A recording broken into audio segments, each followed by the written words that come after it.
obstetrician and gynecologist and infertility specialist and laparoscopic surgeon ಆಗಿ ನಾನು ಪ್ರಸ್ತುತ ಕತಾರ್ನ ಅಲ್ವಕರ ಆಸ್ಪತ್ರೆಯಲ್ಲಿ ಕೆಲಸ ಮಾಡುತ್ತಿದ್ದೇನೆ.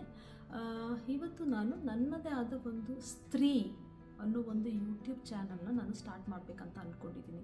ಏನಪ್ಪ ಈ ಚಾನಲ್ನ ವೈಶಿಷ್ಟ್ಯತೆ ಅಂತ ಅಂದರೆ, ಇದು ಹೆಣ್ಣು ಮಕ್ಕಳ ಆರೋಗ್ಯಕ್ಕೆ ಸಂಬಂಧಪಟ್ಟಂತಹ ಒಂದು ಚಾನಲ್. ಯಾಕೆ ನಾನು ಇವತ್ತು ಇದನ್ನು ಮಾಡಬೇಕು ಅಂತ ಅಂದ್ಕೊಂಡೆ ಅಂತ ಅಂದರೆ, ಕೆರೆಯ ನೀರನ್ನು ಕೆರೆಗೆ ಚೆಲ್ಲಿ ಅನ್ನೋ ಹಾಗೆ ನಾವು ಸಮಾಜದಿಂದ ಎಷ್ಟೆಲ್ಲ ಪಡ್ಕೊಂಡಿದ್ದೀವಿ, ಎಷ್ಟೆಲ್ಲ ಕಲ್ತ್ಕೊಂಡಿದ್ದೀವಿ, ಎಷ್ಟೆಲ್ಲ ಗಳಿಸ್ಕೊಂಡಿದ್ದೀವಲ್ವ. ಸೊ ಅದೇ ಸಮಾಜಕ್ಕೆ ನಮ್ಮ ಕೈಲಾದ ಏನಾದರೂ ಒಂದು ಕೊಡುಗೆಯನ್ನು ಕೊಡಬೇಕು ಅನ್ನೋವಂಥ ಕಾಲ ಬಂದಿದೆ ಅಂತ ನನಗೆ ಅನ್ನಿಸ್ತಾ ಇದೆ. ಸೊ ಅದರಿಂದ ನಾನು ಈ ಚಾನಲ್ನ ಸ್ಟಾರ್ಟ್ ಮಾಡಬೇಕು ಅಂತ ಅಂದ್ಕೊಂಡಿದ್ದೀನಿ. ಇವತ್ತಿನ ಸಮಾಜದಲ್ಲಿ ನಮಗೆಲ್ಲ ಗೊತ್ತಿರೋ ಹಾಗೆ ಹೆಣ್ಣು ಮಕ್ಕಳ ವಿಚಾರದಲ್ಲಿ ಎಷ್ಟೊಂದು ಅಂದರೆ ಒಳ್ಳೆಯ ರೀತಿಯಲ್ಲಿ ಎಷ್ಟೊಂದು ಬದಲಾವಣೆಗಳು ಆಗಿವೆ. ಹೆಣ್ಣು ಮಕ್ಕಳ ಶಿಕ್ಷಣದ ಬಗ್ಗೆ ಎಷ್ಟೊಂದು ಇಂಪ್ರೂವ್ಮೆಂಟ್ಸ್ ಎಲ್ಲ ಆಗಿದೆ. ಇಷ್ಟೆಲ್ಲ ಮುಂದುವರೆದಿದ್ರೂ ಕೂಡ ಈ ಹೆಣ್ಣು ಮಕ್ಕಳ ಆರೋಗ್ಯದ ವಿಚಾರದಲ್ಲಿ ನನ್ನ ಅನುಭವದ ಪ್ರಕಾರ ಇನ್ನೂ ಎಷ್ಟೊಂದು ಮೂಢನಂಬಿಕೆಗಳು, ತಪ್ಪು ಕಲ್ಪನೆಗಳು ಸಮಾಜದಲ್ಲಿ ಇನ್ನೂ ಹಾಗೆ ಇದೆ ಅಂತ ನನಗನ್ಸುತ್ತೆ.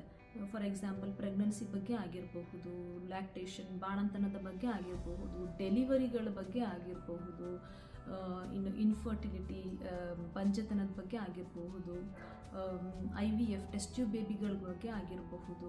ಇಂಥೆಲ್ಲ ವಿಚಾರಗಳಲ್ಲೂ ಇನ್ನೂ ಎಷ್ಟೊಂದು ತಪ್ಪು ಕಲ್ಪನೆಗಳು ಹೆಣ್ಣು ಮಕ್ಕಳಲ್ಲೇ ಇನ್ನೂ ಹಾಗೆ ಇದೆ ಉಳ್ಕೊಂಡಿದೆ ಅಂತ ನನಗನ್ಸುತ್ತೆ. ಸೊ ಹಾಗಾಗಿ ಇಂಥ ವಿಚಾರಗಳ ಬಗ್ಗೆ ಒಂದು ಬೆಳಕನ್ನು ಚೆಲ್ಲಬೇಕು ಅನ್ನುವಂಥ ಒಂದು ತೀರ್ಮಾನಕ್ಕೆ ನಾನು ಬಂದಿದ್ದೀನಿ.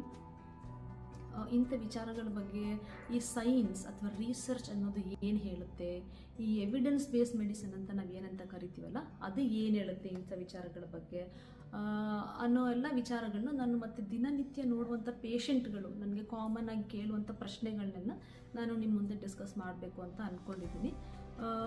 ಇಂಥ ವಿಚಾರಗಳು ಮತ್ತು ಇವತ್ತಿನ ಸಮಾಜದಲ್ಲಿ ಇಂಟರ್ನೆಟ್ಟು, ಮೊಬೈಲ್ ಅನ್ನೋದು ಹಳ್ಳಿಯಲ್ಲೂ ರೀಚ್ ಆಗಿಬಿಟ್ಟಿದೆ. ಸೊ ಹಾಗಾಗಿ ಹೆಚ್ಚಿನ ಹೆಣ್ಣು ಮಕ್ಕಳನ್ನು ತಲುಪುವುದಕ್ಕೆ ನಾನು ಮಾಡ್ತಾ ಇರೋ ಒಂದು ಕಿರು ಪ್ರಯತ್ನ. ಅಂದರೆ ಎಲ್ಲಿ ಇಂಥ ಮಾಹಿತಿಗಳ ಅವಶ್ಯಕತೆ ಜಾಸ್ತಿ ಇದೆ ಅಂತ ನನಗನ್ನಿಸ್ತಿದೆ, ಅಲ್ಲಿ ತಲುಪುವಂಥ ಒಂದು ಪ್ರಯತ್ನ. ಮತ್ತು ನೀವು ಈ ವಿಡಿಯೋಗಳನ್ನೆಲ್ಲ ನೋಡಿದ ಮೇಲೆ ನಿಮಗೆ ನಿಮ್ಮದೇ ಆದಂತಹ ಕೆಲವು ಡೌಟ್ಸ್ಗಳು, ಸಂದೇಹಗಳು ಬರಬಹುದು. ಇಂಥವನ್ನೆಲ್ಲ ನೀವು ನನ್ನ ಹತ್ರ ಪ್ರಶ್ನೆ ಕೇಳಬಹುದು. ಅಂಥ ಪ್ರಶ್ನೆಗಳಿಗೆ ನಾನು ಆದಷ್ಟು ವೈಜ್ಞಾನಿಕವಾಗಿ ನಿಮ್ಮ ಪ್ರಶ್ನೆಗಳಿಗೆ ಉತ್ತರವನ್ನು ಕೊಡಲಿಕ್ಕೆ ನಾನೊಂದು ಪ್ರಯತ್ನವನ್ನು ಮಾಡ್ತೀನಿ. ಮತ್ತು ಇಂಥ ಎಲ್ಲ ವಿಚಾರಗಳು ನಿಮಗೆ ಯೂಸ್ ಆಗುತ್ತೆ, ನಿಮಗೆ ಬೇಕಾಗತ್ತೆ ಅಂತೆಲ್ಲ ನಿಮ್ಗೆ ಅನಿಸಿದ್ರೆ ನೀವು ಈ ಚಾನಲ್ನ ಲೈಕ್ ಮಾಡಿ ಸಬ್ಸ್ಕ್ರೈಬ್ ಮಾಡಿ ಮತ್ತು ಹೆಚ್ಚಿನ ಮಾಹಿತಿಗಳನ್ನ ಪಡ್ಕೊಳ್ಳಿ ಅಂತ ಹೇಳಲಿಕ್ಕೆ ನಾನು ಇಷ್ಟಪಡ್ತೀನಿ. ಧನ್ಯವಾದಗಳು. ನಮಸ್ಕಾರ.